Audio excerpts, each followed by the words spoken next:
الحمد للہ والمنہ والصلاة والسلام علی الخاتمین ذی البینۃ والجنۃ وعلی آلہما واصحابہما الذین هم فازوا بالنفس المطمئنہ. اما بعد فقد قال اللہ تعالی فی القرآن المجید الف لام میم ذالک الکتاب لا ریب فیہ ھدی للمتقین الذین یؤمنون بالغیب ویقیمون الصلاة ومما رزقناہم ینفقون.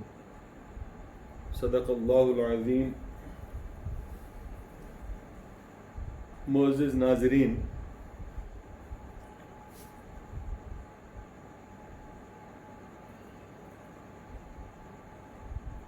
دنیا کے ہر مذہب میں ان کی مذہبیت کی علامت کے طور پر ان کی کوئی نہ کوئی عبادت ضرور ہوتی ہے، جس کو ایکسکلوزیولی آپ یہ کہہ سکتے ہیں کہ یہ انہی کی عبادت ہے. لیکن دیگر مذاہب کی طرح دین اسلام نے اگرچہ کہ کسی ایک عبادت کو ایکسکلوزیولی اپنی شناخت کے طور پر پیش نہیں کیا،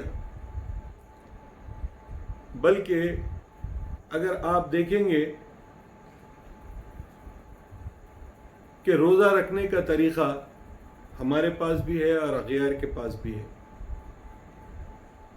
حج کرنے کا طریقہ مشرکین مکہ کے پاس بھی تھا. اس زمانے کے دور جاہلیت کے جو عرب تھے، اگرچہ کہ وہ بتوں کو پوجتے تھے لیکن حج کے لیے ضرور آتے تھے. اس کی ایک بڑی تفصیل ہے، انشاءاللہ کبھی موقع پر بتائیں گے کہ کیا ان کا معمول تھا اور ان کا کیا طور طریقہ تھا. اسی طرح دیگر عبادتوں کا بھی معاملہ ہے. لیکن گزرتے وقت کے ساتھ کچھ چیزیں ریلیجیس آئیڈینٹی کی شکل اختیار کر جاتی ہیں اور وہ آئیڈینٹی اس ریلیجن کے ساتھ مخصوص ہو جاتی ہے. اگرچہ کہ ہمارے علاوہ دوسرے لوگ بھی نماز پڑھتے تھے. حضرت عیسیٰ کے تعلق سے قرآن مجید میں آیا ہے کہ وہ نماز پڑھتے تھے، دوسرے انبیاء کے تعلق سے آیا ہے کہ نماز پڑھتے تھے. لیکن آج اگر آپ اہل کتاب قوموں کو دیکھیں گے تو ان کے پاس نماز باقی نہیں ہے. نماز اللہ نے مسلمانوں کی آئیڈینٹی کے طور پر مقرر کر دی کہ یہ عبادت مسلمانوں کے لیے مخصوص ہے. آپ دنیا کے کسی مقام پر، کسی ملک میں، کسی شہر کے کسی شہری سے اگر پوچھیں گے کہ نماز کس کی عبادت ہے تو وہ وداؤٹ اینی ہیزیٹیشن آپ سے یہ کہے گا کہ نماز مسلمانوں کی عبادت ہے.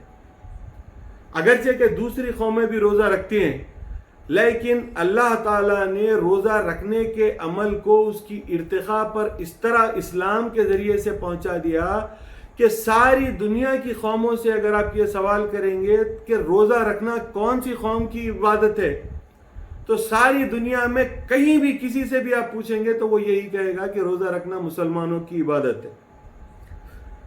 اس طرح یہ سارے کے سارے شعار جو مسلمانوں کے ہیں، اللہ تعالیٰ نے ان کو مسلمانوں کے لیے مخصوص ان کی ایک آئیڈینٹی کی شکل دے دی اور دنیا انہیں اس آئیڈینٹی کے ساتھ پہچانتی ہے. لیکن سارے احادیث میں اگر آپ کھنگال کر ڈھونڈ لیں گے، سارے قرآن مجید کو الف سے لے کر والناس تک آپ ہر صفحہ ٹٹول کر ڈھونڈ لیں گے تو ایک حقیقت آپ مسلسل پائیں گے کہ اللہ تعالیٰ نے اپنے کلام مبین میں بندے کی طرف سے خدا تعالیٰ کے لیے کی جانے والی عبادات میں سب سے زیادہ، سب سے ایکسٹینسولی ایمفسائزڈ اگر کوئی عبادت ہے تو وہ نماز ہے. نماز ایک ایسی عبادت ہے جس کو اللہ تعالیٰ نے قرآن مجید میں، رسول اللہ نے اپنی احادیث میں، مہدی موعود نے اپنی نقلیات اور اپنی زندگی کے عمل میں اس بات کا ثبوت دے دیا کہ یہ ہماری آئیڈینٹی ہے اور یہ وہ چیز ہے جس کے اوپر ہمارے دین کی بنیاد ہے. کوئی یہ نہیں کہہ سکتا کہ میں ذکر کروں گا نماز نہیں پڑھوں گا. اللہ تعالیٰ نے اپنے کلام مبین میں وضاحت کے ساتھ یہ بات آپ کو سمجھا دی کہ ہاں ذکر اللہ کی عبادت ہے. یقیناً اللہ تعالیٰ نے فرمایا کہ یہ ذکر ایسی عبادت ہے جو نماز سے بھی زیادہ افضل ہے. ان الصلاۃ تنہا عن الفحشاء والمنکر. تو اللہ تعالیٰ فرماتا ہے کہ بے شک نماز لوگوں کو برائی سے بچاتی ہے، لیکن اللہ کا ذکر اس سے بھی زیادہ افضل ہے. وَلَذِكْرُ اللَّهِ اکبر، اور اللہ کا ذکر اس سے بھی زیادہ بڑا ہے. تو اللہ تعالیٰ نے قرآن مجید میں ذکر کو نماز سے افضل عبادت ضرور بتائی ہے، لیکن ایک مہدوی ہونے کی حیثیت سے اگر آپ اپنے دماغ میں یہ بات رکھتے ہیں کہ چونکہ قوم مہدویہ نے ذکر اور فکر کی بہت زیادہ اہمیت بتائی ہے اور ذکر کی تلقین بہت زیادہ کی گئی ہے، تو آپ یہ جانیں کہ مہدی موعود علیہ السلام نے نماز کو ہٹا کر ذکر قائم نہیں کیا، بلکہ مہدی موعود علیہ السلام نے فرمایا جو نمازی نہیں وہ ہم سے نہیں، جو نمازی ہے وہ ہم سے ہے اور جو نمازی نہیں ہے وہ ہم سے نہیں ہے. مہدویہ دائروں میں نمازوں کا اتنا اہتمام ہوتا تھا کہ حضرت ثانی مہدی رضی اللہ تعالیٰ عنہ اگر کوئی چیز تناول فرماتے ہوتے اور اذان کی آواز ان کے کان میں پڑ جاتی تو وہ فوری اپنا نوالا چھوڑتے اور مسجد کی طرف نماز گاہ کی طرف آگے بڑھ جاتے. بندگی میں شاہ خنمیر صدیق ولایت رضی اللہ تعالیٰ عنہ کے دائرے میں فقراء چونکہ ان کے فخر و فاخر سے واقف ہوتے تھے، تو اگر کوئی چیز وہ تناول فرماتے ہوتے تو خیال یہ رکھتے فقراء دیکھتے کہ ارے میاں کچھ تناول فرما رہے ہیں، انہیں کچھ کھا لینے دو، نماز کے لیے اذان کچھ دیر سے دیتے ہیں. لیکن میاں اس بات کو پسند نہیں فرماتے اور اذان دینے کی تلقین کرتے اور فوری جب اذان ہوتی تو اپنے ہاتھ سے نوالا رکھ دیتے. ذکر نماز کا بدل نہیں ہے، بلکہ ذکر نماز کے ساتھ ہے، جیسا کہ اللہ تبارک و تعالیٰ نے قرآن مجید میں ارشاد فرمایا فَإِذَا خَزَيْتُمُ الصَّلَاةَ فَإِذَا خَزَيْتُمُ الصَّلَاةَ، جب تم نماز پڑھ لو، فَاذْكُرُوا اللَّهَ، اللہ تعالیٰ کا ذکر کرو، قِيَامًا وَقُعُودًا وَعَلَى جُنُوبِهِمْ، کھڑے ہوئے، بیٹھے ہوئے اور لیٹے ہوئے. جو ذکر دوام کا حکم مہدی موعود علیہ السلام نے ہمیں دیا ہے، یہ ذکر دوام نماز کو ہٹا کر ذکر جاری کرنا نہیں ہے، بلکہ اللہ تعالیٰ نے اپنے کلام مبین میں یہ بات واضح طور پر آپ پر ظاہر کر دی کہ ذکر کو جاری کر کے نماز کو روکنا نہیں ہے، بلکہ ذکر کرنے کے لیے شرط یہ ہے کہ پہلے تم نماز سے فارغ ہو، اس کے بعد ذکر کرنا. نماز چھوڑ کر ذکر کرنا نہیں ہے، یا نماز کے وقت میں ذکر کرنا نہیں ہے. بعض لوگوں نے یہ خیال کیا کہ نماز میں جب امام سورہ فاتحہ پڑھتا ہے تو مقتدی کو چاہیے کہ وہ ذکر کرے. اللہ کے رسول نے فرمایا لا صلاۃ الا بفاتحہ، بغیر فاتحہ کے نماز نہیں ہو سکتی، بغیر سورہ فاتحہ کے نماز نہیں ہو سکتی. اور مقتدی کے لیے امام کے پیچھے ذکر کرنا، آپ یہ کہیے کہ سورہ فاتحہ نہیں پڑھنا ہے، پھر بھی بات سمجھ میں آنے والی ہے، یہ بھی ایکسیپٹیبل بات نہیں ہے، کیونکہ اللہ کے رسول نے فرما دیا کہ بغیر فاتحہ کے نماز نہیں ہو سکتی. مقتدی کو چاہیے کہ امام کے کچھ پیچھے پیچھے سورہ فاتحہ کی تلاوت کر لے.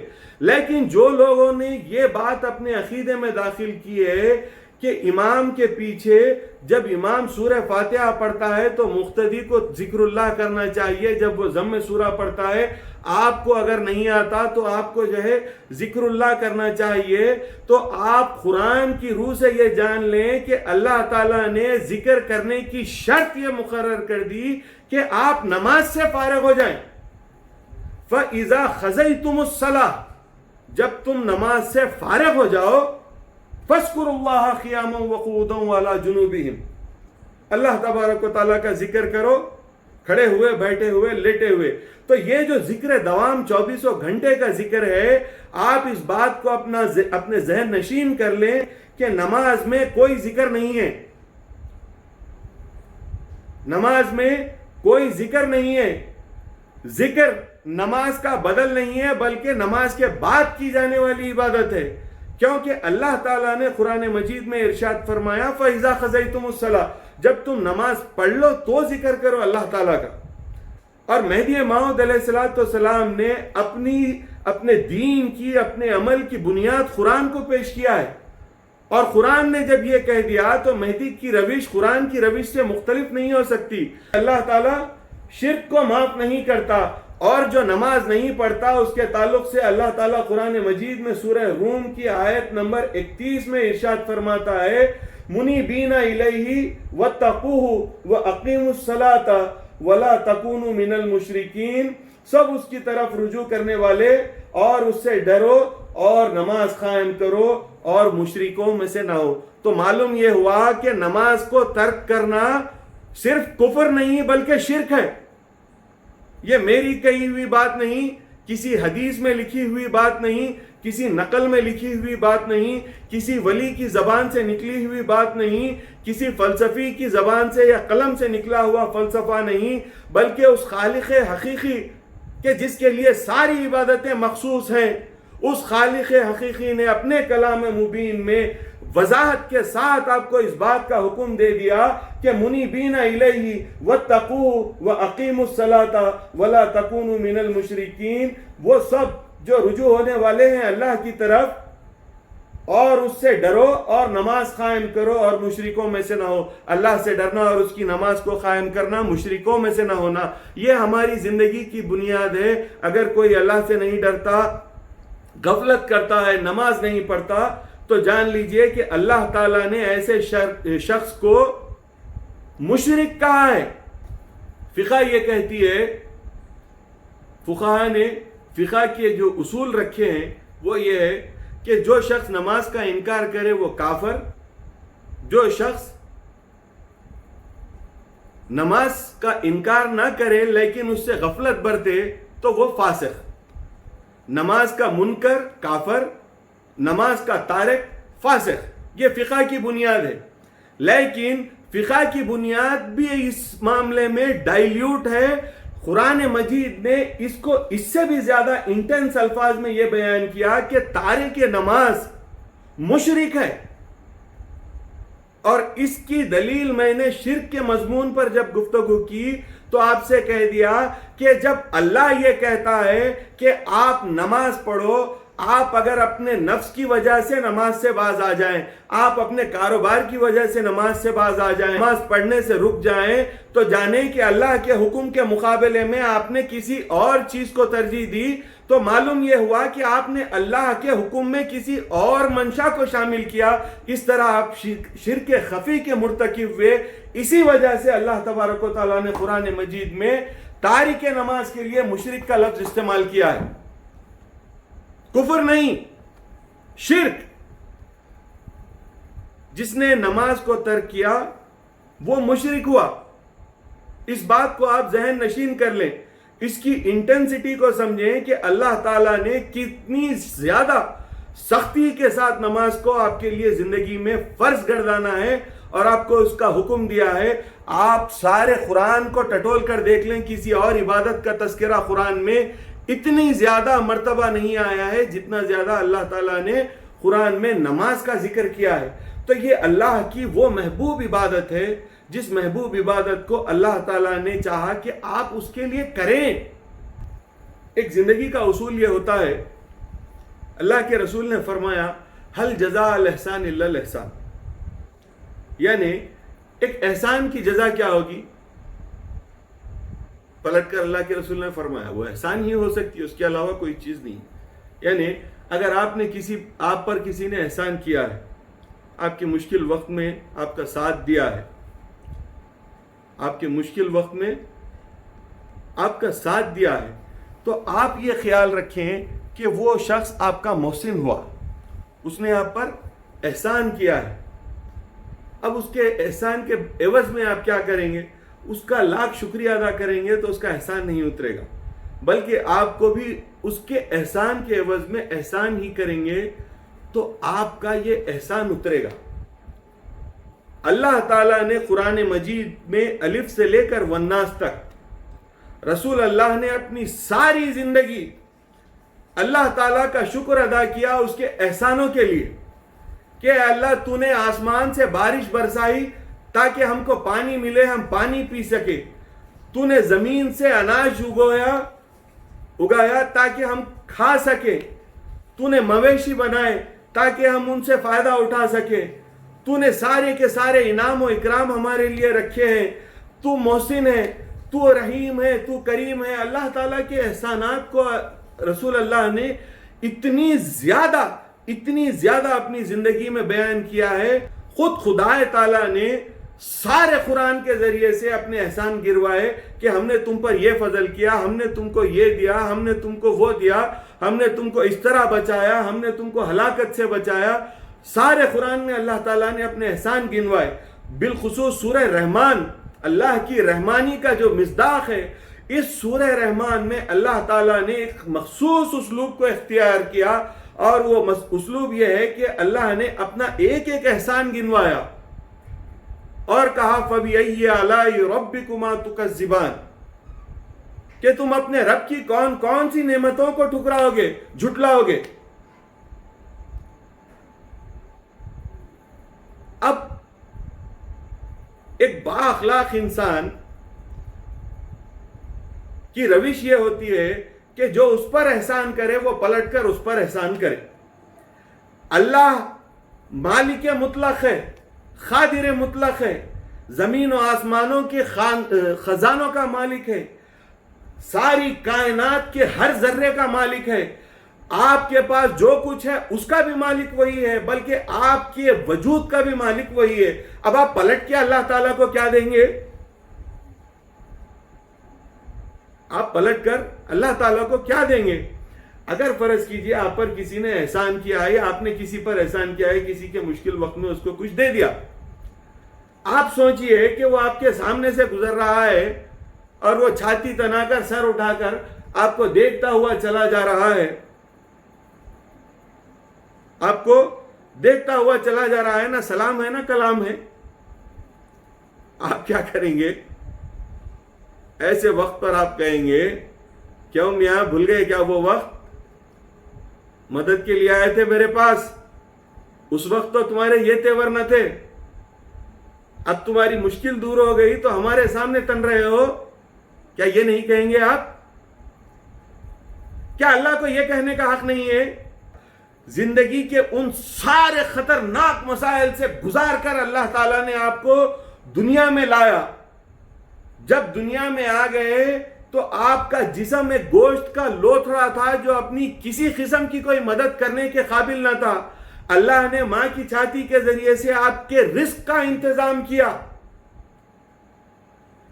اس زمین کے ذریعے سے اللہ تعالیٰ نے آپ کے اس گوشت کے لتھڑے نما جسم کو ایک مکمل جسم کی حیت میں تبدیل کرنے کے لیے غذا کا انتظام کیا، جینے کے لیے ہوا کا انتظام کیا، کام کرنے کے لیے دن بنایا، سورج طلوع کرنے کا انتظام کیا، آرام کرنے اور راحت کے لیے رات بنائی، اور رہنمائی کے لیے چاند اور تاروں کا انتظام کیا۔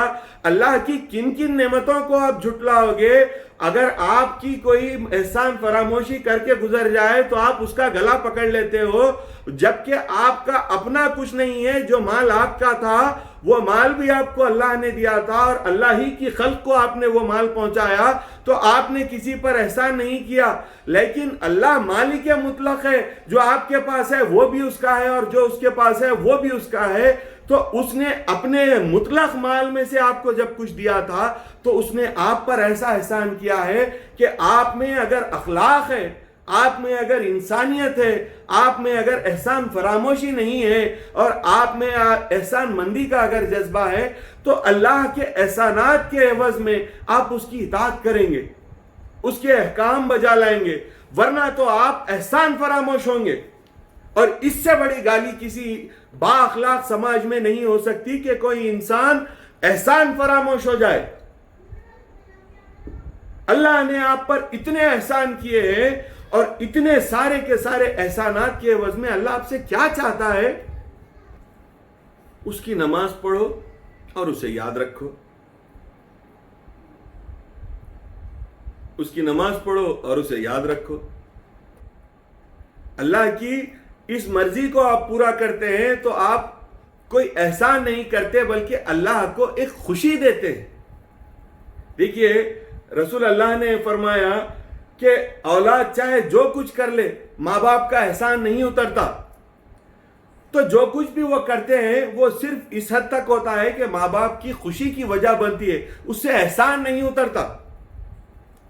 اسی طرح اگر آپ اللہ کی بارگاہ میں مسجود ہو جاتے ہیں اور اس کی نماز پڑھ لیتے ہیں تو اللہ کی خوشی کی وجہ بنتی ہے. وہ اللہ کو کچھ ملنے والا نہیں ہے, اللہ آپ کی نمازوں کا محتاج نہیں ہے, بلکہ اللہ یہ چاہتا ہے کہ آپ اس کی محبت کا جواب محبت سے دیں.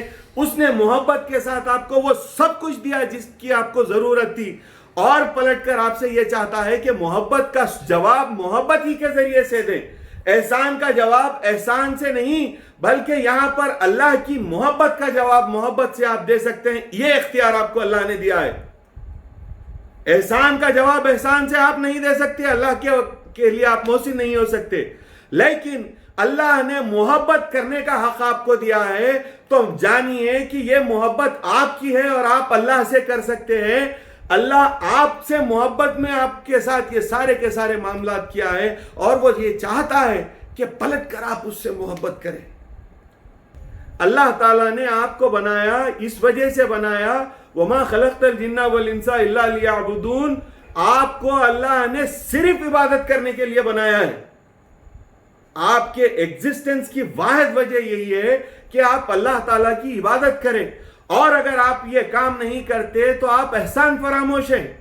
آپ نے ایکسپلائٹ کیا ہے اللہ کے دیے ہوئے احسانات کو, آپ نے مس یوز کیا ہے آپ کو دیے گئے اختیارات کو. اللہ یہ چاہتا تھا, ورنہ اللہ کی عبادت کرنے کے لیے کروڑوں سینکڑوں فرشتے موجود تھے, لیکن اللہ یہ چاہتا تھا کہ ایک ایسا بندہ ہو جو ہے اپنی مرضی سے میری عبادت کرے, میری معرفت کے ساتھ میری عبادت کرے. بغیر معرفت کے سجدے کرنے والے تو سینکڑوں مخلوقات ہیں, لیکن معرفت کے ساتھ کیے جانے والے سجدے کے لیے انسان کو بنایا گیا ہے. تو آپ کو یہ چاہیے کہ اللہ تعالیٰ کی معرفت کے ساتھ اس کا سجدہ کریں, کسی دیوار کا سجدہ نہیں, کسی مکان کا سجدہ نہیں, کسی امام کی پیٹھ کا سجدہ نہیں, بلکہ اس احساس کے ساتھ کہ میں اپنے پروردگار کے آگے سے مسجود ہو رہا ہوں, اس کا سجدہ کر رہا ہوں. اس احساس کے ساتھ, اس معرفت کے ساتھ اگر آپ نماز پڑھتے ہیں تو وہ نماز آپ کے لیے وہ نماز ہے جس کو اللہ کے رسول نے فرمایا الصلاۃ معراج المؤمنین, نماز مومنوں کے لیے معراج ہے. یہ کیسا اللہ کا فضل ہے آپ پر, کیسا بڑا احسان اللہ تعالیٰ نے آپ پر کیا ہے کہ جس انعام کو دینے کے لیے اللہ نے اپنے نبی اللہ کو, رسول اللہ کو, محبوب اللہ کے محبوب کو اللہ نے مکے سے لے کر بیت المقدس تک کا سفر کروایا. بیت المقدس سے اللہ نے محمد کو آسمانوں کا سفر کروایا, سارے آسمانوں کی سیر کروائی, جنت کی سیر کروائی, دوزخ کی سیر کروائی. پھر اللہ نے اپنی بارگاہ میں محمد کو طلب کیا, اور پھر وہاں بلا کر اللہ نے پہلے 100 نمازیں دی, پھر 50 کی, پھر ہوتے ہوتے 5 پر نمازیں آ گئی. اتنے سارے معاملات کے بعد اللہ کے رسول کی معراج ہوئی, جس میں اتنا سارا ایفرٹ ہے.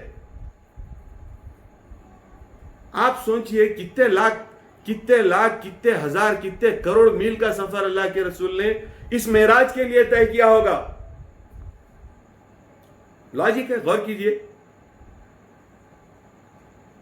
کہ مکے سے جیروسلم کا سفر, جیروسلم سے آسمانوں کا سفر, آسمانوں کے بعد جنتوں کا سفر, دوزخ کا سفر, پھر اس کے بعد میں جو دوزخ جنت کے بعد اللہ کی بارگاہ میں سدرۃ المنتہا کا سفر. کتنا بڑا سفر ہے. اللہ نے اپنے نبی کو یہ سارا سفر کروا کے معراج کروائی, لیکن رسول اللہ کی محبت کا صدقہ یہ ہے کہ اللہ تعالیٰ نے امت رسول اللہ کے لیے معراج کا سفر اتنا طویل نہیں رکھا, بلکہ یہ سفر تو اتنا ہے کہ آپ گھر سے مسجد تک جائیں, وضو کریں اور جانماز پر سر ٹیک دیں, سجدے میں جو سر پہنچ گیا آپ کا تو وہی آپ کی معراج ہے. محمد سے ملاقات کے لیے اللہ نے محمد کو اپنے گھر بلایا، اور محمد کا صدقہ جو آپ کو ملا، اس صدقے میں یہ ہوا کہ اللہ آپ کی ملاقات کے لیے زمین پر آ گیا۔ اس سے بڑا احسان کیا ہو سکتا ہے؟ اس سے بڑا احسان کوئی دوسرا نہیں ہو سکتا کہ مولا مالک خود نوکر سے، غلام سے ملنے کے لیے آ جائے۔ سوچئے کوئی ڈرائیور، کوئی آپ کے گھر میں کام کرنے والا، کوئی آپ کا ملازم، اگر مالک اس کے گھر پہنچ جائے تو اس کی خوشی کا کیا ٹھکانہ ہوگا؟ وہ کہاں بٹھائے گا، کیا کھلائے گا، کیسے ضیافت کرے گا؟ ارے وہ مولا تمہارے گھر آنا چاہتا ہے، تمہارے لیے صرف اتنا کام مقرر ہے، جاؤ وضو کرو اور نماز کے لیے کھڑے ہو جاؤ۔ As simple as that. یہ تمہاری معراج ہے، یہ معراج تمہاری معراج ہے کہ جاؤ وضو کرو اور نماز کے لیے کھڑے ہو جاؤ۔ کیا اتنا بھی نہیں کر سکتے؟ کیا ہم اتنا بھی نہیں کر سکتے؟ اور اگر یہ بھی نہ کریں تو آپ جانیے کہ کسی سماج کی سب سے بڑی گالی جو احسان فراموش ہونا ہے، وہ گالی ہمارے لیے مقرر ہے کہ اللہ کے اتنے احسانات کے جواب میں اس کی نماز نہیں پڑھ سکتے۔ اچھا، اللہ نے نہ صرف اپنے احسانات گنوائے ہیں بلکہ اللہ نے آپ کو کانسیکوینسز بھی بتائے ہیں کہ جو نماز نہیں پڑھتا اس کے ساتھ میں کیا معاملہ کرنے والا ہوں، اس کے ساتھ کیا کیا معاملے ہونے والے ہیں، وہ ساری کی ساری باتیں اللہ تعالیٰ نے بتائی ہیں۔ آپ کے لیے یہ کافی ہے کہ جو مشرک کی سزا ہے وہی تارک نماز کی سزا ہے۔ جو سزائیں مشرک کے لیے مقرر ہیں وہی سزائیں تارک نماز کے لیے بھی مقرر ہیں۔ تو اللہ آپ سے کیا چاہتا ہے؟ صرف آپ کی محبت چاہتا ہے، اور اگر آپ اللہ سے محبت کریں تو نماز کیا چیز ہے؟ آپ اپنا سر کاٹ کر اللہ کی بارگاہ میں رکھ دیں۔ شرط یہ ہے کہ محبت چاہیے۔ دنیا کی ادنی انسانوں کی محبت کے لیے آپ دیواروں سے کود جاتے ہیں، لوگوں سے لڑ جاتے ہیں، گولیاں کھانے کے لیے تیار ہو جاتے ہیں، سماج سے لڑ جاتے ہیں، ساری کی ساری مصیبتوں سے گزر جانے کے لیے تیار ہو جاتے ہیں۔ وہ خالق حقیقی اگر آپ اس سے محبت کریں تو اس محبت کا تقاضا تو یہ ہے کہ آپ اپنے وجود کو خاک کر دیں۔ لیکن اللہ تعالیٰ صرف آپ سے یہ چاہتا ہے کہ کم از کم نماز تو پڑھ لے، تو کم از کم نماز پڑھ لے تاکہ میں تجھ سے خوش رہوں۔ اللہ یہ ہرگز نہیں چاہتا کہ آپ سے ناراض ہو، اللہ یہ ہرگز نہیں چاہتا کہ آپ پر غصہ کرے، اللہ ہرگز نہیں یہ چاہتا کہ آپ کے لیے کوئی سزا کا تصور آئے، بلکہ اللہ آپ سے صرف خوش رہنا چاہتا ہے۔ اور اللہ کو خوش رکھنے کی اتنی آسان اور چھوٹی صورت یہ ہے کہ آپ 5 وقت کی نماز 2 وقت کے ذکر کا اہتمام کر لیں، اللہ آپ سے راضی ہو جائے گا، اللہ آپ سے خوش ہو جائے گا۔ اتنی کثرت سے اگر فرض کیجئے کوئی نوکر کسی کے پاس کام کر رہا ہے اور مالک اس کا بڑا احسان کرنے والا ہے، اس کو کھلاتا ہے، پلاتا ہے، تنخواہ اچھی دیتا ہے، وقت پر تنخواہ دیتا ہے، اس کے بچوں کی تعلیم کا خیال رکھتا ہے، اس کے کھانے پینے کا خیال رکھتا ہے، دوا دارو کا خیال رکھتا ہے، میڈیکل انشورنس کرا کر دیتا ہے، اور اس کے رہنے کے لیے کوارٹر کا انتظام کرتا ہے، آنے جانے کے لیے کنوینس کے لیے ٹرانسپورٹ کا انتظام کرتا ہے، اس کی زندگی کی ہر ضرورت کا خیال وہ مالک رکھا ہوا ہے۔ فرض کیجئے وہ مالک اتنے سلوک کے بعد جس کام کے لیے آپ کو رکھا گیا ہے، اگر آپ کو وہ کام کہا جائے اور آپ وہ کام نہ کریں تو آپ کا مالک کیا کرے گا؟ آپ کا امپلائر، آپ کسی کمپنی میں کام کر رہے ہیں، سافٹ ویئر کمپنی میں کام کر رہے ہیں یا کسی بھی کمپنی میں کام کر رہے ہیں، آپ کو ایک پروجیکٹ دیا گیا ہے، اس کمپنی نے آپ کی ساری ضروریات کا خیال رکھا ہے، آپ کو اچھی تنخواہ دیتے ہیں، آپ کے لیے فوڈ الاؤنسز ہے، آپ کے لیے ہیلتھ پیکیج ہے، آپ کے لیے ٹرانسپورٹ کا انتظام ہے، آپ کے لیے اکاموڈیشن کا انتظام ہے، آپ کی ہر ضرورت کا انتظام آپ کا امپلائر پورا کر رہا ہے، اور یہ چاہتا ہے کہ آپ وہ پروجیکٹ ٹھیک سے ایکسیکیوٹ کریں۔ اور جب آپ کا امپلائر اتنا سب آپ کے ساتھ کام کرنے کے بعد میں آپ کو بلا کر یہ کہے کہ دیکھو میاں یہ کام کرنا ہے، تم یہ پروجیکٹ کمپلیٹ کر لو، تو اگر آپ وہ مالک کی بات کو سن کر دوسری طرف اس طرح یوں دیکھ کے اگر آگے بڑھ جائیں گے تو مالک کیا کرے گا؟ تھوڑا سا رف انداز میں کہنا پڑے گا لیکن کہوں گا، جو سارے آپ کو جو ہے فیسلٹیز دیے ہوئے ہیں وہ ساری کی ساری فیسلٹیز کھینچ کر آپ کو سڑک پر کھڑا کر دے گا. جا چل نکل یہاں سے، تو کیا کر سکتا ہے کر لے جا، میں تیرے کام میں تیرے لیے کوئی کام کرنے والا نہیں. اللہ تعالیٰ آپ کا مالک ہے، وہ آپ کا امپلائر نہیں ہے، مالک ہے. He owns you. He is not your employer. He is your owner. He owns you. Every bit of you, every quality that you possess, He owns that. Every efficiency that you have, He owns that. Everything that you have, He owns that. Everything that you have in your life belongs to Him. He is your Malik. He is your owner. Now your owner is asking you to do something and you're turning around and walking away. What do you expect from him? And what kind of a behavior is this? Is this the behavior of a nice man? Is this the behavior of a man who expects good rewards and in return of no deeds? Is this how a man is supposed to behave? If he is a well-cultured or civilized man, if he is a thankful person, if he is a nice man, is this how he is going to behave? No, this is the sign of the most unholy. This is the sign of the most sinister kind of a person that can exist on this earth. This is a sinister behavior. That your owner, your Lord, your Malik is calling you for prayer. اور آج آپ ایسے زمانے میں زندہ ہیں کہ اللہ کی نماز کی پکار کسی حد پر محدود نہیں ہے. آپ کان میں ڈٹے لگا کر بھی سوئیں گے تو لاؤڈ اسپیکر آپ کے محلے میں اتنی زور سے بج رہا ہے کہ حیا علی الصلاح حیا علی الفلاح کی جب آواز آتی ہے تو آپ کو کوشش کر کے وہ آواز روکنے کے لیے اپنے کانوں کو بند کرنا پڑتا ہے، تب جا کے وہ آواز آپ سے رکتی ہے. تو اللہ نے پہلے اپنے کلام کے ذریعے سے آپ کو نماز کی دعوت دی، پھر اپنے رسول کے ذریعے سے آپ کو نماز کی دعوت دی، پھر ان کے قائم مقام لوگوں کے ذریعے سے آپ کو نماز کی دعوت دی.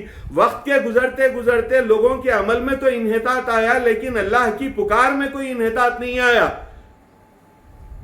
لوگ پیچھے ہٹتے گئے لیکن اللہ کی دعوت کم نہیں ہوئی، بلکہ وہ دعوت جو کبھی مسجد میں اگر اذان دی جاتی تو بڑی مشکل سے مسجد سے کچھ فاصلے تک جو آواز پہنچتی تھی، آج اذان ہوتی ہے تو مسجد میں ہوتی ہے تو سارا شہر سنتا ہے.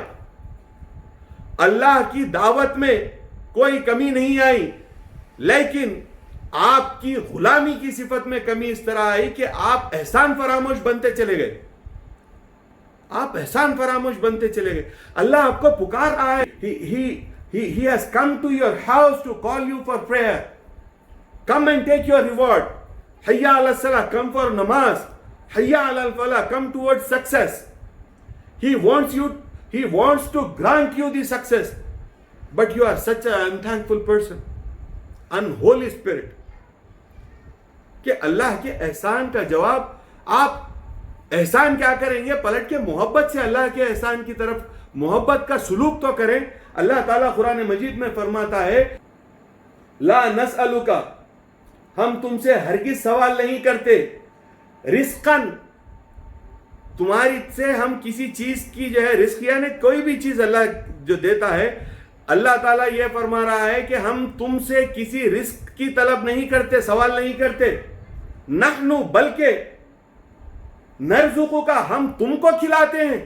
اب اللہ مجبور ہے، اخلاق سے نہیں مانے تو احسان گنا کر بولنا پڑے گا، ورنہ تو اللہ تعالیٰ نے با احساس بندوں کو اخلاق سے مخاطب کر کے بھی قرآن مجید میں کہا کہ نماز پڑھو، تمہارے لیے ایسے ایسے انعام ہیں.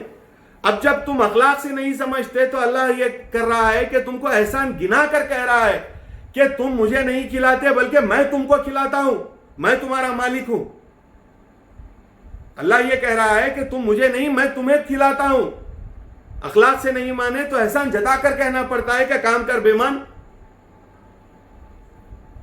تجھے اخلاق کی زبان سمجھ میں نہیں آتی، بھول گیا میرے احسانات، میں نے کیا کیا نہیں دیا ہے تجھے. تو قرآن میں اللہ ہر قسم کے آدمی سے مخاطب ہے. فیصلہ آپ کو کرنا ہے کہ آپ کس زمرے میں جانا چاہتے ہیں. اللہ نے اپنی رحمت کی صفت کو بیان کرتے ہوئے لوگوں سے مخاطب ہو کر کہا نماز پڑھو، اس کے یہ فضائل ہے۔ پھر اللہ نے ایسے احسان فراموش بندے جو اللہ کے احسان تو لے لیتے ہیں لیکن ایسے پلٹ کر چلے جاتے ہیں کہ جیسے ان کے ساتھ کوئی اللہ نے معاملہ ہی نہیں کیا ہے، ایسے لوگوں کے لیے اللہ تعالیٰ احسان جتا کر یہ کہتا ہے کہ تم مجھے نہیں کھلاتے بلکہ میں تمہیں کھلاتا ہوں، میں تمہارا مالک ہوں۔ اللہ تعالیٰ یہ کہہ رہا ہے کہ آپ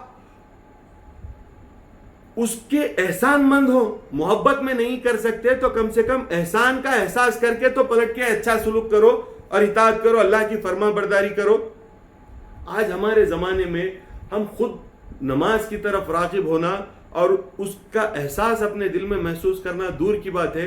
آج کل ایک نیا ٹرینڈ چلا ہوا ہے، لوگ خود تو مسجد نہیں جاتے، اپنے بچوں کو مسجد بھیج رہے ہیں کیونکہ میں نماز نہیں پڑھتا تو کم از کم میرا بچہ نماز پڑھنے لگ جائے۔ اکثر مسجدوں میں ہمارے پاس یہ دیکھنے میں آ رہا ہے، باپ چبوترے پہ بیٹھا ہوا ہے اور ماں ٹی وی کے سامنے بیٹھی ہوئی ہے۔ تو نے خود نماز نہیں پڑھی، باپ نے نماز نہیں پڑھی، ماں نے نماز نہیں پڑھی، لیکن بچے کو مسجد بھیج کر نماز پڑھوانا چاہتے ہیں، تو یہ بچہ ہرگز نمازی نہیں بن سکتا۔ بچہ یہ دیکھ رہا ہے، یہ جان رہا ہے کہ باپ کو ٹائم پاس کرنا ہے، اس لیے باپ ہاتھ پکڑ کر نہیں لا رہا ہے، ماں کو ٹی وی دیکھنا ہے، اس لیے ماں جو ہے گھر میں بچوں کی تعلیم نہیں کر رہی ہے، مسجد کے حوالے کر دیے یہ سوچ کر کے بچے وہاں پر پڑھ رہے ہیں، وہ بچوں کی وہاں پر کوئی تعلیم نہیں ہوتی۔ تو یہ جو زندگی ہے یہ زندگی غفلت کی زندگی ہے، اور اس کے برخلاف اسکول کی اگر تعلیم ہے تو ماں باپ تیار ہو کے بالکل ٹائی لگا کے بیلٹ لگا کے سوٹڈ اینڈ بوٹڈ اسکول کو جائیں گے بچے کا رپورٹ کارڈ لینے کے لیے۔ گھر بچہ آئے گا تو بچے سے یہ پوچھیں گے کہ تو ایگزامز کے لیے تیاری کر رہا ہے یا نہیں کر رہا ہے، فلانا سبجیکٹ کی کیا تیاری ہے، فلانا سبجیکٹ کی کیا تیاری ہے، وہ نوٹس دیکھیں گے، یہ نوٹس دیکھیں گے، یہ ساری کی ساری جو جد و جہد کرنی ہے اس بچے کو کامیاب کرنے کے لیے وہ ساری کی ساری کوشش کریں گے۔ لیکن یہ جو زندگی کی کامیابی ہے، ایک آدمی زندگی میں اپنے پیروں پر کھڑا ہوتے ہوتے 20-22 سال کی عمر ہو جاتی ہے، اور 20-22 سال کی عمر کے بعد سے وہ اپنی سٹرگل کر کے کامیابی جس کو کہتے ہیں دنیاوی نقطہ نظر سے وہ حاصل کرتے کرتے 35-40 سال کی عمر اس کی نکل جاتی ہے، اور 40 سال کے بعد کامیاب ہونے کے بعد وہ کرے گا کیا وہ کامیابی لے کے، جبکہ اس کو شوگر ہے، بلڈ پریشر ہے، تھائرائیڈ ہے، 25 قسم کی اسے بیماریاں ہیں۔ تو یہ عارضی دنیا کی کامیابی کے لیے تم اپنے بچوں کے پیچھے ایسی محنت کرتے ہو جیسے کہ یہ کامیابی سے وہ ساری زندگی استفادہ کر سکیں گے، فلاح پا سکیں گے۔ اور اس کے برخلاف وہ جو حقیقی فلاح پانا ہے، اللہ تعالیٰ کے پاس جس کو جانا ہے، وہ بچہ آج جو تمہاری گود میں ایک معصوم نومولود بچہ ہے، اس بچے کو بھی ایک وقت مقررہ پر موت آنی ہے، ایک وقت حیات گزار کر اس کو بھی موت آنی ہے، اور اس کو بھی جا کر خدا تعالیٰ کی بارگاہ میں کھڑے ہونا ہے، اور اس کی طرف تمہاری سب سے بڑی یہ ذمہ داری ہے کہ اس کی دنیاوی فلاح سے بڑھ کے اس کی اخروی فلاح کا تم احساس کرو، اور اس کی تیاری کرنے کے لیے اس بچے کو تلقین کرو اور اسے اس کام پر آگے بڑھاؤ۔ اللہ تعالیٰ قرآن مجید میں فرماتا ہے وَأْمُرْ أَهْلَكَ، تم اپنی اہل و عیال بیوی بچوں کو حکم دو، اپنے گھر والوں کو حکم دو بِالصَّلَاةِ وَاسْتَبِرْ، کہ وہ نماز پر قائم ہو جائے، علیہ، اور اپنے گھر والوں کو نماز کا حکم دو اور اس پر قائم رہو۔ لا نسألک رزقا نحن نرزقک، ہم تم سے رزق نہیں مانگتے بلکہ ہم تمہیں رزق دینے والے ہیں۔ والعاقبۃ للتقوی، اور کامیابی نتیجہ فلاح اسی کے لیے ہے جس نے تقوی کو اختیار کیا۔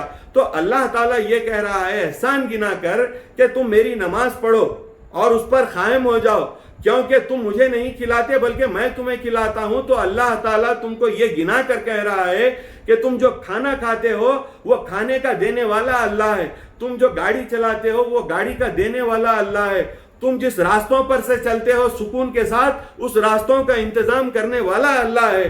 تم نے زندگی میں ہر وہ چیز جس کو اپنی زندگی کے لیے فلاح اور کامیابی اور اپنے لیے ضروری سمجھا، ان ساری کی ساری چیزوں کو فراہم کرنے والا بھی اللہ ہے. تو اللہ اپنے اس احسان کو گنا کر تمہیں یہ کہہ رہا ہے کہ میں تم کو کھلاتا ہوں، تم مجھے نہیں کھلاتے.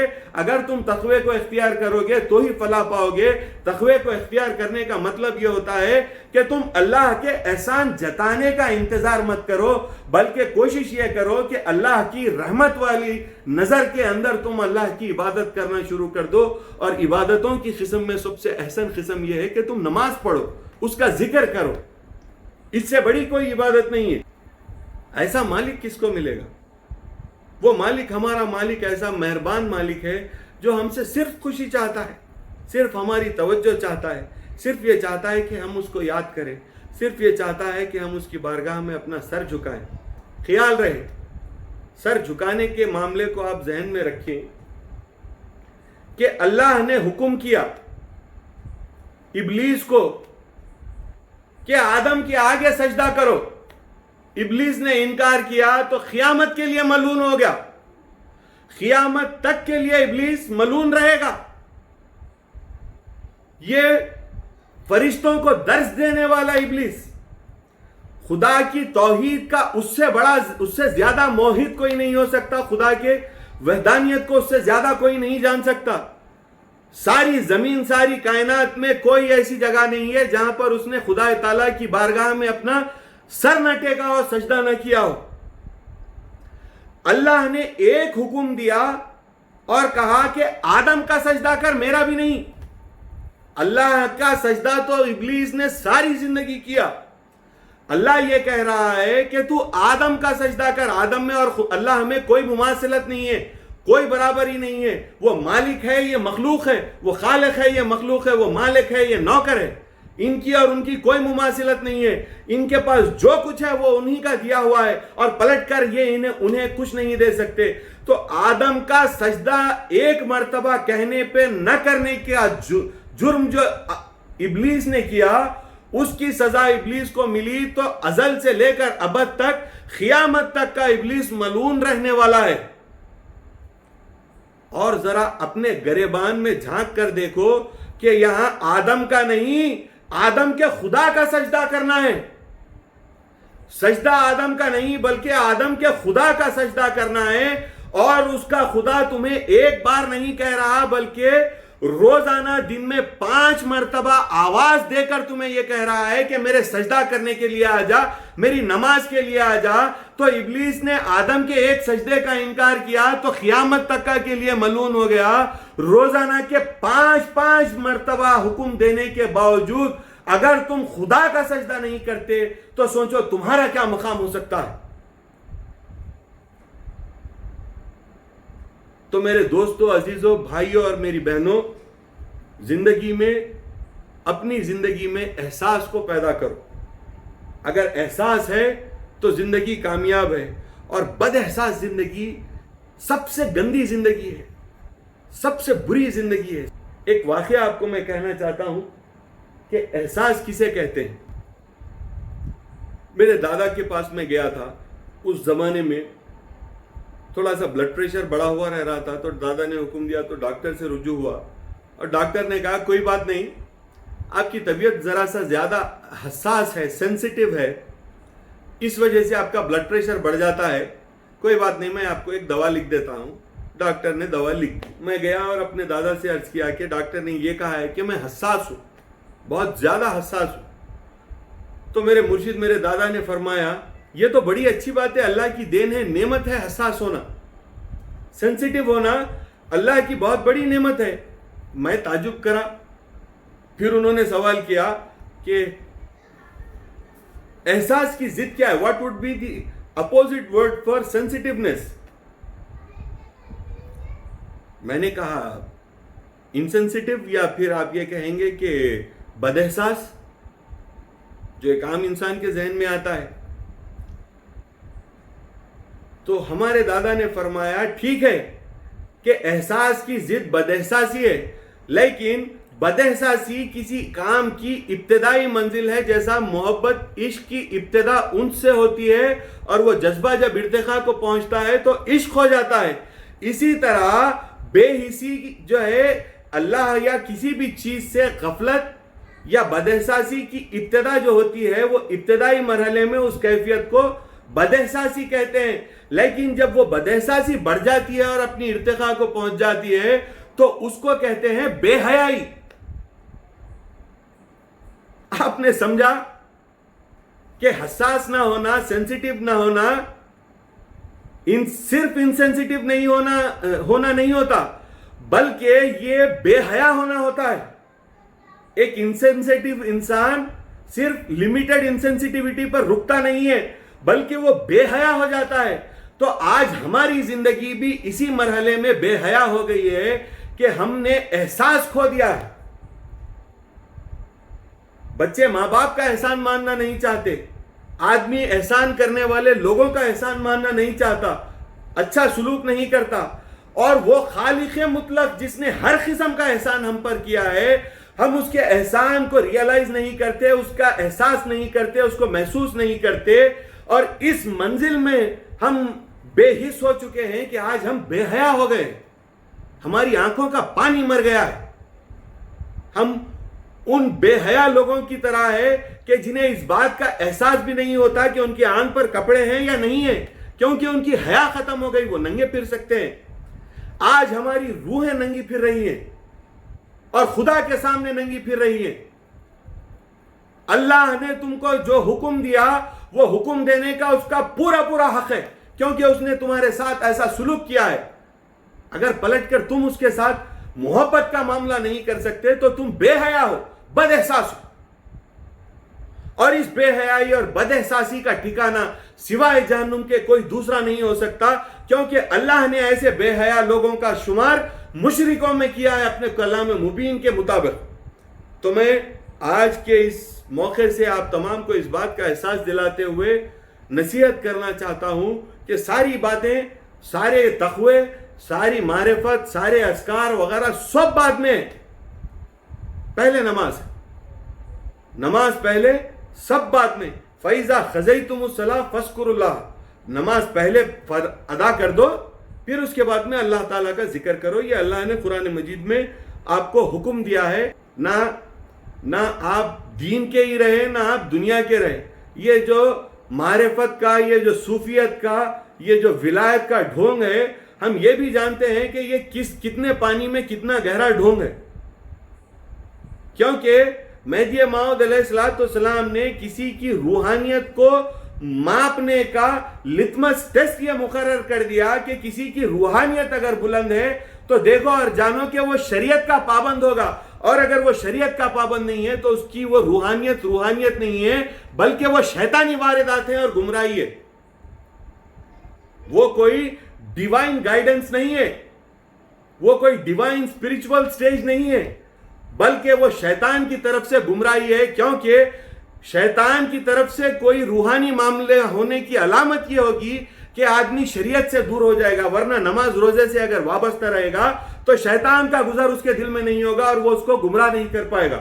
تو کسی کی روحانیت کی دلیل یہ ہوگی کہ وہ دین محمد کی شریعت کا پابند ہوگا، اور شریعت کی بنیاد اور اس کا سب سے بڑا ستون نماز ہے۔ جو نماز سے غفلت کیا وہ نہ خدا کا ہوا، نہ محمد کا ہوا، نہ مہدی کا ہو سکتا ہے، اور جس نے نماز کو پکڑ لیا گویا اس نے اللہ کی رسی پکڑ لی، جیسا کہ مہدی موعود علیہ السلام سے جب شاہ نظام نے عرض کی کہ میرا جی اگر اجازت دیں تو بیوی بچوں کو چھوڑ دیتا ہوں اور آپ کی خدمت میں حاضر ہوتا ہوں تاکہ خیال قائم ہو سکے، امامنا نے فرمایا یا ایھا الذین آمنوا، کیا اے ایمان والو، قوا انفسکم واہلکم نارا، نہ صرف تم اپنے آپ کو بلکہ اپنے اہل و عیال کو بھی دوزخ کی آگ سے بچاؤ۔ تو مہدی موعود علیہ السلام نے نہ صرف آپ کو بلکہ آپ کے اہل عیال کے ساتھ آپ کو دوزخ کی آگ سے بچنے کا راستہ یہ بتایا کہ آپ شریعت محمدی کے پابند ہو جائیں۔ امامنا نے فرمایا خاک پڑے ایسے کشت پر جو شریعت محمدی کا پابند نہ ہو۔ تو یہ مکاشفات، یہ روحانی واردات، یہ معاملات، یہ ولایت، یہ صوفیت، یہ ساری کی ساری اکارت ہے اگر شریعت محمدی کے پابند نہ ہوگے، اور اگر شریعت محمدی کے پابند ہوگے تو تمہاری مثال اس خوبصورت پھول کی طرح ہوگی کہ جس پھول میں حیات ہے، کہ جو دیکھنے سے خوبصورت نظر آتا ہے اور اس کے اندر حیات ہے، اس طرح سے اس کی خوشبو باغیچے میں مہک جاتی ہے. یہ کسی خوشائن انسان کی طرح ہے جو جسم کے ساتھ ساتھ اس کی روح کا بھی مالک ہے. جسم اور روح کے ارتباط کے ساتھ اس کی یہ خوشائنیت قائم ہے. اور اگر اس جسم سے روح نکل جائے تو دنیا کا سب سے خوفناک منظر وہ ہے جہاں پر ایک انسان کی لاش پڑی ہوئی ہو. بیٹا اپنی باپ کی لاش کے ساتھ بیٹھنے کو ڈرتا ہے، شوہر اپنی بیوی کی لاش کے ساتھ بیٹھنے کو ڈرتے ہیں کیونکہ اس میں روح نہیں ہے. تو ولایت روح اسلام ہے، شریعت جسد اسلام ہے. جسد کے بغیر روح بیکار ہے اور روح کے بغیر جسد بیکار ہے. شریعت اور ولایت کے ارتباط ہی کے ساتھ اسلام کی حیات ہوتی ہے، اور شریعت اور ولایت میں اگر ارتباط نہ ہو تو وہ اسلام کی موت ہے آپ کی زندگی میں. تو میں اللہ تعالیٰ سے یہ دعا کرتا ہوں کہ اللہ ہم کو شریعت محمدی کی پابندی کرتے ہوئے ولایت مصطفیٰ کو حاصل کرنے کی توفیق عطا فرما، اور نمازوں کو اپنی زندگی میں قائم کرنے اور خشوع و خضوع کے ساتھ ادا کرنے کی توفیق عطا فرما. وآخر الدعوانا الحمدللہ رب العالمین. میرا پہلا کوشچن ہے کہ لیلۃ القدر میں تہجد کیسے ادا کریں، کیونکہ تہجد کے لیے ایک اصول ہے کہ نیند سے اٹھ کے پڑھنا ہے. دن تو رات میں جاگتے رہیں گے تو کیسے؟ مختلف مرشدین کے پاس مختلف طریقے مقرر ہیں، تو اس کے لیے مناسب یہ ہے کہ آپ جس مرشد سے وابستہ ہیں ان سے پوچھیں ان کے پاس کیا معاملہ ہے. ہمارے پاس تہجد قضا کرنے کا حکم ہے، کیونکہ تہجد کے لیے سو کے اٹھنا ہے تو تہجد قضا کرنے کا حکم ہے، اور شب قدر میں اس کا اہتمام نہیں ہوتا تہجد کا. اب ہر ایک کے پاس اپنے اپنے مختلف طریقے ہیں، تو آپ اپنے مرشد سے رجوع ہو اور ان سے اس مسئلے میں جو حکم ہے وہ دریافت کر لیں. جی. نماز کا باطن کیا ہے؟ نماز کا باطن، نماز کا باطن آپ کا باطن ہے، نماز کا ظاہر آپ کا ظاہر ہے. نماز آپ کے جسم اور روح کے ساتھ نماز ہے. آپ کے جسم کی حرکت اور روح کے ارادے کو نماز کہتے ہیں. آپ کے جسم کے مخصوص ایکشن کو آپ کے اسپریچول اویئرنیس کے ساتھ اس ایکشن کو نماز کہتے ہیں. جس میں نیت شامل نہیں ہے تو نماز نہیں ہے. لا صلاۃ الا بالنیہ، بغیر نیت کے کوئی نماز نہیں ہے، اور بغیر جسم کی حرکت کے کوئی نماز نہیں ہے. تو نماز کا جسم آپ کے نماز کے ارکان کا آپ کو کا ادا کرنا ہے، اور نماز کا باطن آپ کی نیت ہے. وہ نیت ہے جس میں اللہ کے رسول نے فرمایا کہ تم نماز پڑھو تو اس طرح کہ گویا تم خدا کو دیکھتے ہو. اگر یہ نہیں کر سکتے تو کم از کم یہ احساس رکھو کہ خدا تم کو دیکھتا ہے. تو یہ نیت اور یہ احساس نماز کا باطن ہے. جی. ٹریولنگ میں کیسے نماز پڑھیں؟ میں نیکسٹ کوشچن ہے، ٹریولنگ میں بس میں کیب میں جا رہی اور کہیں رکے، مسجد بھی نہیں ہے، تو how to perform? Please shed some light when we are travelling. اگر کوئی پاک صاف جگہ نظر آتی ہے تو اگر آپ گاڑی پہ، آپ کا اپنا ٹرانسپورٹ ہے، آپ کی اپنی کار یا وہیکل ہے، تو آپ روک کے کہیں کسی مقام پر پڑھ سکتے ہیں تو نماز پڑھ لیں. اگر آپ کسی پبلک ٹرانسپورٹ میں جا رہے ہیں تو وہ آپ کے لیے روکے گا نہیں نماز کے لیے. تو ایسی صورت میں آپ بیٹھے بیٹھے اگر نماز کا وقت ہو رہا ہے تو آپ اپنی سیٹ پر بیٹھ کر نماز پڑھ سکتے ہیں. قبلے کے تعین کی ضرورت نہیں ہے، جس ڈائریکشن میں گاڑی جا رہی ہے اس ڈائریکشن میں آپ نماز پڑھ سکتے ہیں. اگر کہیں راستے میں مسجد مل جاتی ہے، اگر آپ اکیلے ٹریول کر رہے ہیں، اپنی گاڑی میں ٹریول کر رہے ہیں، اپنی وہیکل میں ٹریول کر رہے ہیں، تو عموماً ہم یہ کرتے ہیں کہ نماز کا وقت ہو جائے اور ہمیں راستے میں کوئی مسجد نظر آ جائے تو ہم اس مسجد میں رک جاتے ہیں اور نماز اپنی پڑھ کے نکل جاتے ہیں. اور اگر نماز کا وقت فوت ہو جانے کا ڈر ہو اور کوئی مسجد نہیں مل رہی ہو تو ایسی صورت میں ہم دیکھتے ہیں کہ سڑک کے کنارے کوئی پاک صاف جگہ اگر مل سکتی ہے جہاں پر سجدہ کیا جا سکتا ہے تو ہم ٹریول کرتے وقت ہمیشہ خیال رکھتے ہیں کہ کچھ بچھا کر نماز پڑھنے کے لیے کچھ ایک چھوٹا سا ٹکڑا صف کا یا کچھ صاف ستھری جو بیڈ شیٹ شطرنجی وغیرہ کچھ ایسا ساتھ رکھ لیتے ہیں تو بچھا کے نماز پڑھ لیتے ہیں. ایسا بھی اگر نہیں ہو سکتا تو گاڑی بازو روک کر گاڑی کی ٹریول کی سمت میں یا پھر اگر قبلے کی طرف ہم منہ کر کے اگر پڑھ سکتے ہیں تو گاڑی میں بیٹھ کر بھی نماز پڑھ لے سکتے ہیں.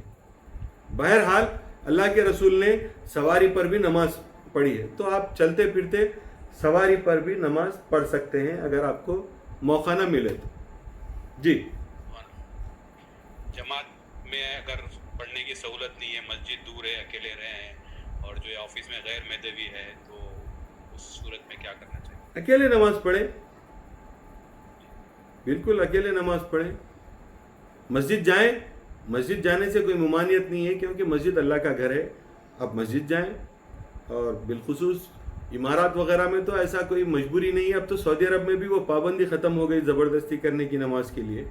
تو آپ جائیں مسجد میں نماز پڑھیں، پاک صاف جگہ ہے. ان کی نماز ختم ہو گئی بعد آپ پڑھ لیجئے، یا ان کی نماز سے پہلے آپ پڑھ لیجئے. نماز میں بھی مرشد کا مشاہدہ کرنا ضروری ہے کیا؟ نماز میں جی. نماز میں کیسا مشاہدہ کریں گے؟ کرنے والے نماز سے پہلے مشاہدہ کرتے ہیں، نماز میں کوئی مشاہدہ نہیں ہوتا. یہ بھی طریقہ ایسا ہے کہ ہر مرشد کا اپنے اپنے سلسلے کے حساب سے اپنا معمول ہے. تو نماز میں مشاہدہ نہیں ہوتا، نماز سے پہلے مشاہدہ کیا جا سکتا ہے یا کیا جاتا ہے. وہ بھی آپ کو اپنے مرشد سے اجازت لینی ہوگی کیسے کرنا ہے.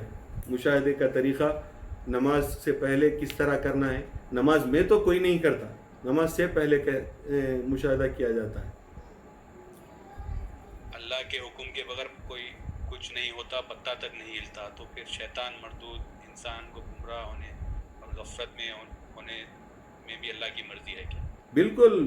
شرعی و خیری من اللہ تعالی، یہ ہمارا اعتقاد ہے. ہم ایمان یہی پڑھتے ہیں، اور اس کے اوپر پوری فلسفی میں نے سمجھائی ہے کہ کس طرح شیطان گمراہی کرتا ہے اور کس طرح اللہ آپ کی مدد کرتا ہے.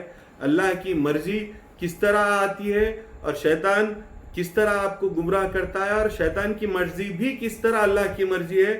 یہ بات کو میں نے پورے فلسفیانہ انداز میں آپ کو سمجھایا، اور اس کی تفصیل ہے انشاءاللہ.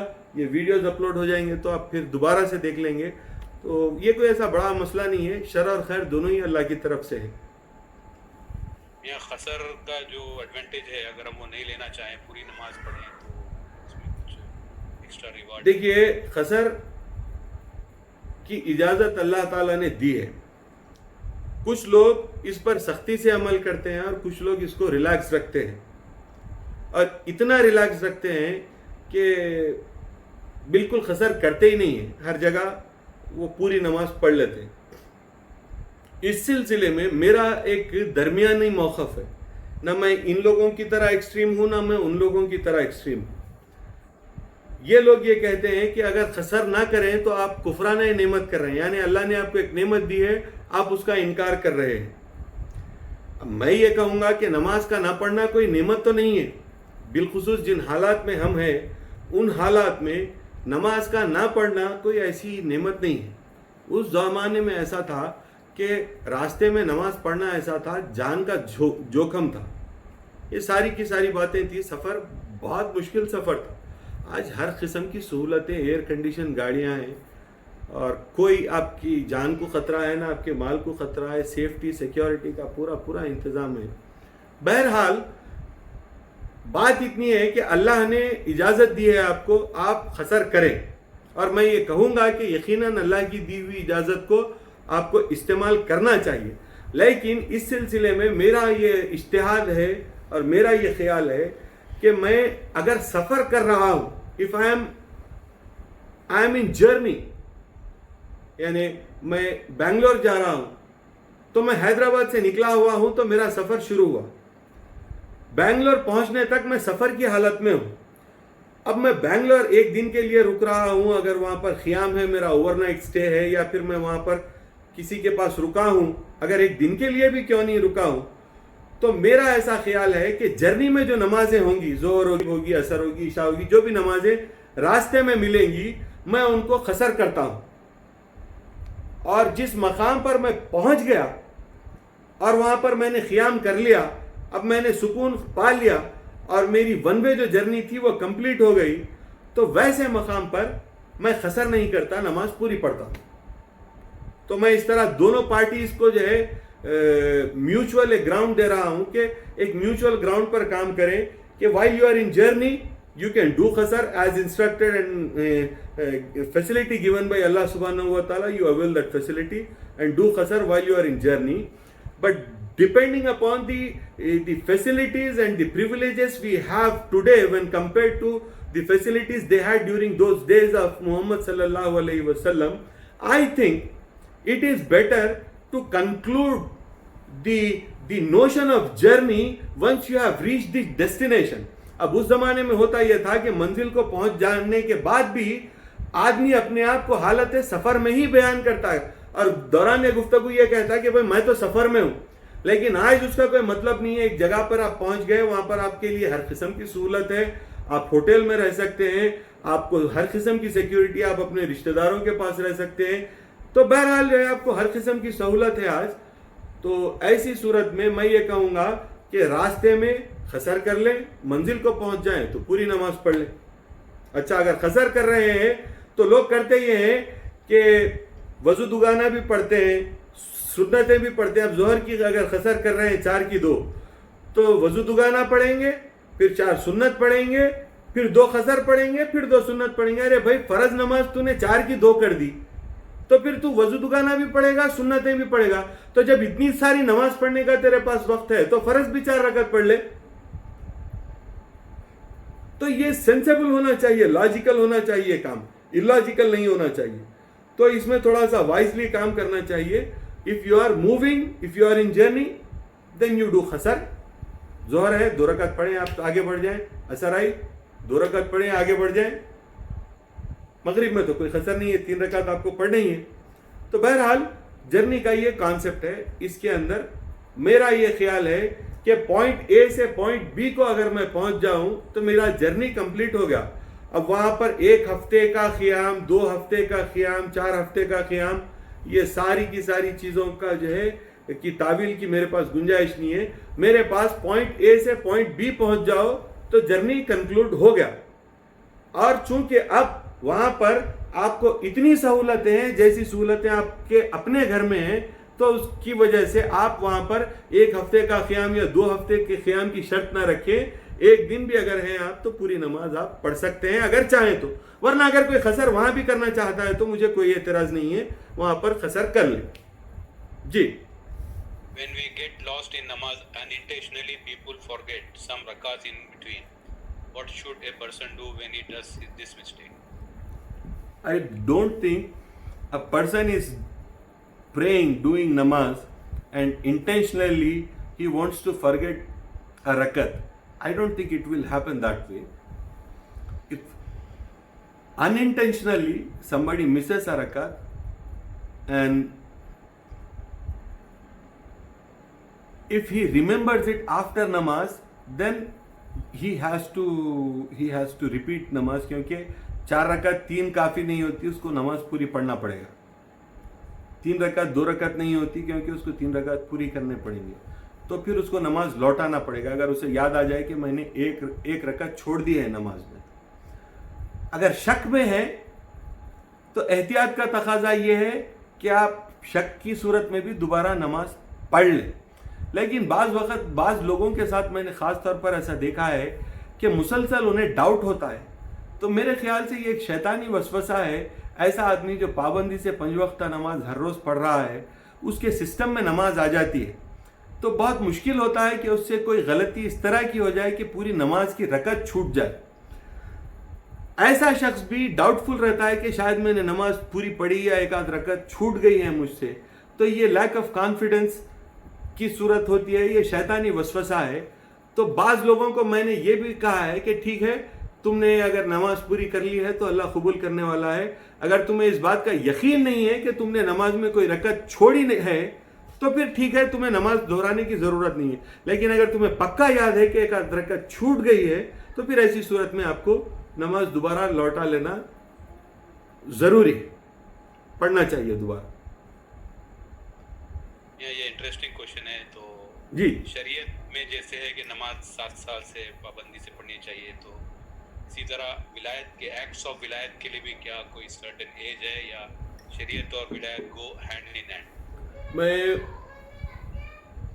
غالباً کل یا پرسوں کی تقریر میں نے غفلت کے حوالے سے جو بات کہی تھی اس کے اندر سورۃ العصر کی تفسیر میں میرا جو مقالہ ہے اس میں نے یہ بات لکھی ہے. آپ لوگ پڑھیں گے تو یو ول انجوائے انشاءاللہ. ایسا کرتے ہیں کہ دائرۃ البصائر کا وہ فیس بک کا بھی اکاؤنٹ ہے, تو انشاءاللہ میں کروں گا یہ کہ اس کتاب کو اسکین کر کے فیس بک کے اکاؤنٹ پہ اس کو اپلوڈ کر دیں گے, ایک PDF فائل, تاکہ آپ لوگ پڑھ سکیں وہ کتاب کو. انسان اور خسران سورۃ العصر کی تفسیر ہے, جس کے اندر میں نے یہ بات لکھی ہے کہ فرائض نبوت کی خزاں ہے لیکن فرائض ولایت کی خزاں نہیں ہے. فرائض نبوت کسی مخصوص وقت کے پابند ہے. فجر کی نماز مخصوص وقت میں کرنا ہے, ظہر کی نماز مخصوص وقت میں کرنا ہے, عصر کی کوئی اسپیسیفک ٹائم میں کرنا ہے, مغرب کا ایک اسپیسیفک ٹائم ہے, عشاء کا ایک اسپیسیفک ٹائم ہے. لیکن فرائض ولایت ہمہ وقتی ہے, ہر وقت آپ کے اوپر ہے. اس کے لیے کوئی specific age, specific time, specific place نہیں ہے. ذکر 24 گھنٹے ہر مقام پر کرنا ہے. ترک دنیا جس دن احساس ہو جائے, چاہے آپ کی عمر 6 سال 8 سال 10 سال ہے, اس کی کوئی بحث نہیں ہے. جس دن آپ کا احساس اس بات کو محسوس کر لے کہ مجھے اللہ کی لقا کے لیے دنیا کو ترک کرنا چاہیے, اس لمحہ سے ترک دنیا آپ پر فرض ہو گئی. اسی لمحے سے آپ پر فرض ہے. تو احساس سے ترک فرائض ولایت کا تعلق ہے, اور یہ کسی مخصوص وقت کے پابند نہیں ہے, کسی مخصوص عمر کے پابند نہیں ہے. ہر وقت میں, ہر عمر میں, جس وقت آپ کو اس بات کا احساس ہو جائے کہ آپ کو اس پر عمل کرنا چاہیے, اس وقت سے آپ کے لیے یہ فرض ہے. اگلا سوال ہے کہ ہر سانس میں اللہ تعالیٰ کا ذکر فرض ہے, کیا نماز کے دوران بھی سانس کا ذکر کنٹینیو کرنا چاہیے؟ میں اپنی آج کی تقریر کی ابتدا اسی عنوان سے کیا, اسی بات سے کیا. شرط ذکر کے لیے یہ ہے کہ آپ نماز سے فارغ ہو چکو. یہ ذمہ داری آپ پوری کرنے کے بعد آپ کو ذکر کرنا ہے. قرآن مجید میں لفظ خزیتم الصلاۃ کا استعمال کیا ہے اللہ نے. خزی سے مراد یہ ہے کہ آپ فارغ ہو جاؤ, ادا کر چکو, کمپلیٹ کر چکو, تو پھر نماز پڑھو. تو گویا نماز پڑھنے کی شرط, ذکر کرنے کی شرط یہ ہے کہ آپ نماز پڑھے ہوئے ہو. ایک ڈائمنشن یہ بھی ہے اس کو دیکھنے کا ایسا کہ ذکر کرنے کی شرط یہ ہے کہ آپ نماز پڑھے ہوئے ہو. بے نمازی اگر ذکر کرے تو اس کو ذکر سے کچھ حاصل نہیں ہوتا. ایک اینگل اس کو دیکھنے کا یہ ہے, اور دوسرا اینگل اس کو دیکھنے کا یہ ہے کہ ذکر جو کرنا ہے وہ نماز کے بعد کرنا ہے, نماز کے دوران نہیں کرنا ہے. کیونکہ اللہ نے فَإِذَا خَزَيْتُمُ الصَّلَاةَ کے لفظ کو استعمال کیا ہے, تو نماز میں کوئی ذکر نہیں ہے, نماز کے دوران. نماز کا ترک کرنا کون سا شرک ہے؟ اور جو ہے when people say نماز کا معاملہ ان کے اور خدا کے معاملے میں ہے and they doesn't offer نماز, how should we have relation with such people? نماز کا دانستن ترک کرنا کفر ہے. کفر ظاہری, کفر باطنی دونوں ہے. نماز کا دانستن یعنی ڈیلیبریٹلی اس کو چھوڑنا کفر ظاہری بھی ہے, کفر باطنی بھی ہے. لیکن نماز کا ڈیلیبریٹلی ترک کرنا شرک ظاہری تو نہیں ہے, لیکن شرک خفی ہے. شرک جلی نہیں ہے, شرک خفی ہے. تو یہ قسم شرک خفی کی ہے, اور کفر دونوں ہی صورتوں میں جلی بھی ہے اور خفی بھی ہے, ظاہر بھی ہے اور باطن بھی ہے.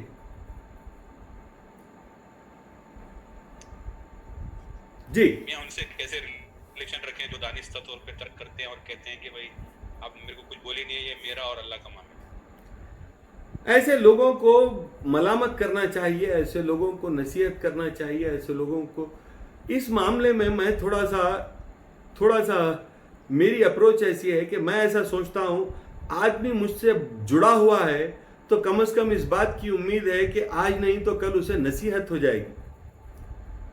اگر یہ مجھ سے چھوٹ جائے گا تو یہ زمانے کی چکی میں پس جائے گا.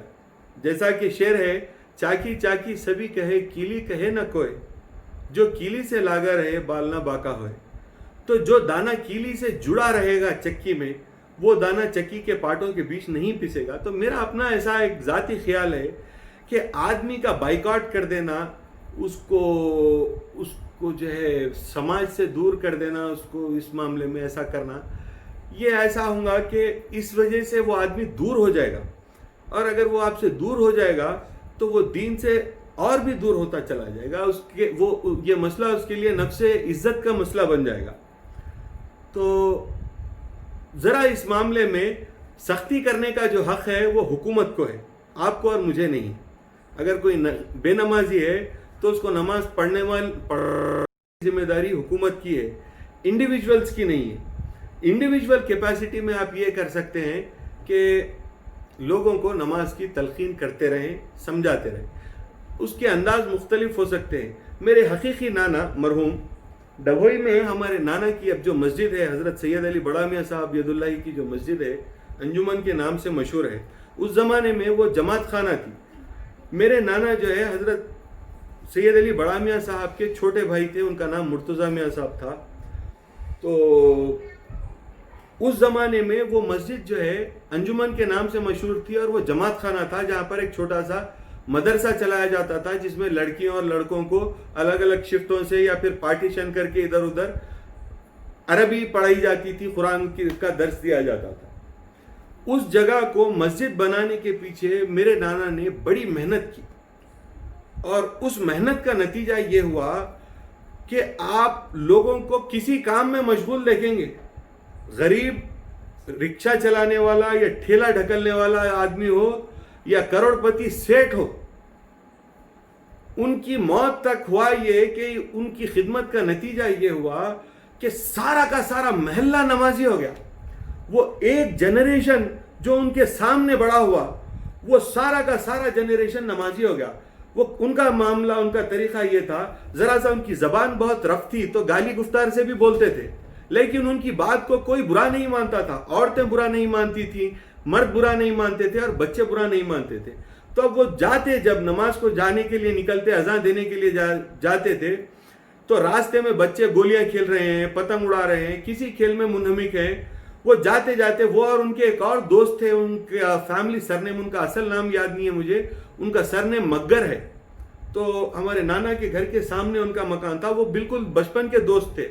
تو وہ دونوں دوست جو ہے نماز کے لیے جب جاتے تھے تو راستے میں جتنے چھوٹے بچے ہوتے تھے, یعنی بکریوں کو, جانوروں کو جس طرح لکڑی سے ہانکتے ہوئے مسجد لے جاتے ہیں, اسی طرح راستے میں جتنے آدمی, جتنے بچے, بڑے بوڑھے جو بھی نظر آتے تھے, گالیاں دیتے تھے, رف طریقے سے بولتے تھے, جھڑکیاں دیتے تھے, چل نماز کے لیے, کافر ہے تو, مشرک ہے تو. گھر پہ جاتے جاتے عورتوں کو دروازے پہ ڈنڈا مارتے تھے, وہ لکڑی ٹیک کے جو چلتے تھے, ڈنڈے سے مار کے بولتے تھے, کیوں تو نے اپنے بچے کو اب تک نماز کے لیے کیوں نہیں بھیجا, تیرے آدمی کو بھیج نماز کے لیے. تو سب کو پھٹکارتے ہوئے, دھتکارتے ہوئے, ڈراتے ہوئے جاتے تھے مسجد کو, لیکن ان کی بات کو کوئی برا نہیں مانتا تھا, سب ان کو ماموں ماموں کہتے تھے. اس کا نتیجہ یہ ہوا کہ ان کی موت کے قریب ایسا ہوا کہ وہ جنریشن جو ان کے سامنے بڑا ہوا, وہ 10-12 سال کے اندر انجمن مسجد بن گئی, انجمن مسجد بن گئی, اور سارے محلے کے بچے نمازی بن گئے. اللہ کی رحمت ایسی ہوئی, ان کی خدمت اللہ نے اس طرح قبول کی.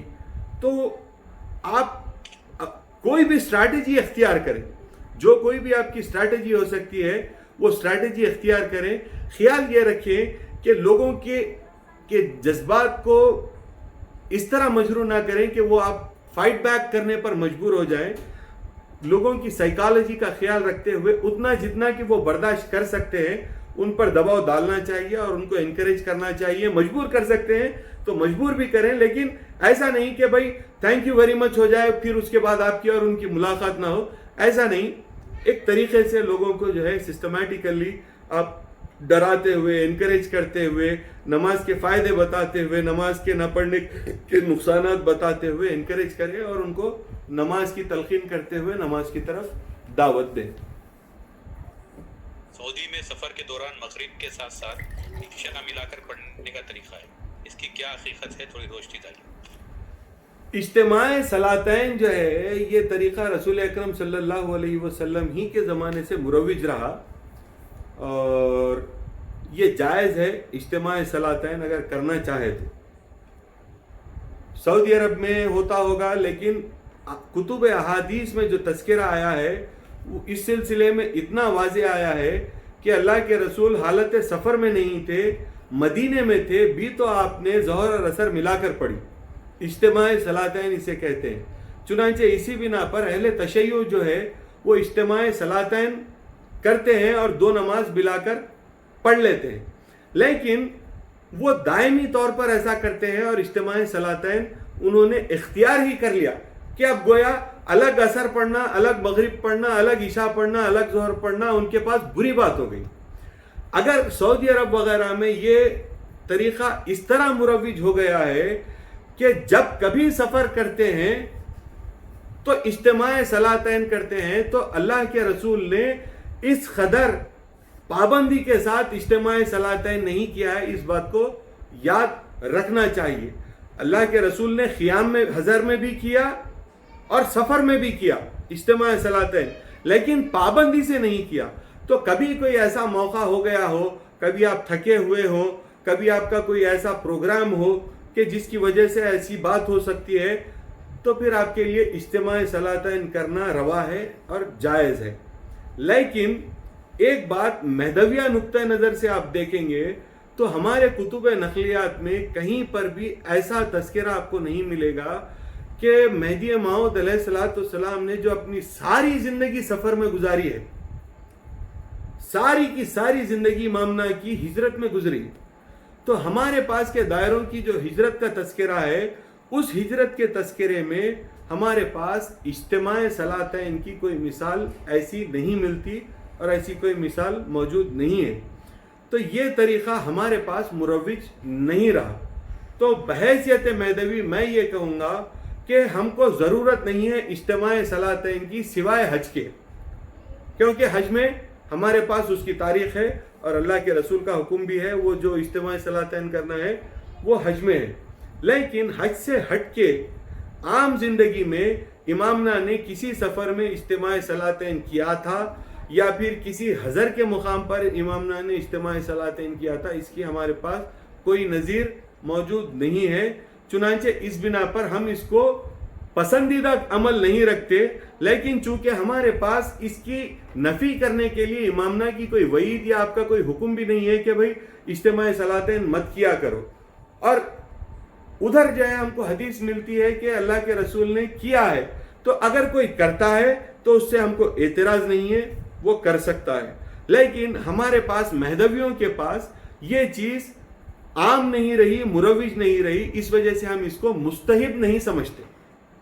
یہ بات ہے کہ کر لیں، آپ کے لیے جائز ہے اگر آپ کرنا چاہتے ہیں تو، لیکن ہم اس کو مستحب نہیں سمجھتے، اس وجہ سے ہم عصر کے وقت میں عصر پڑھتے ہیں اور مغرب کے وقت میں مغرب پڑھتے ہیں، اور بالخصوص عشاء کے وقت میں عشاء پڑھتے ہیں۔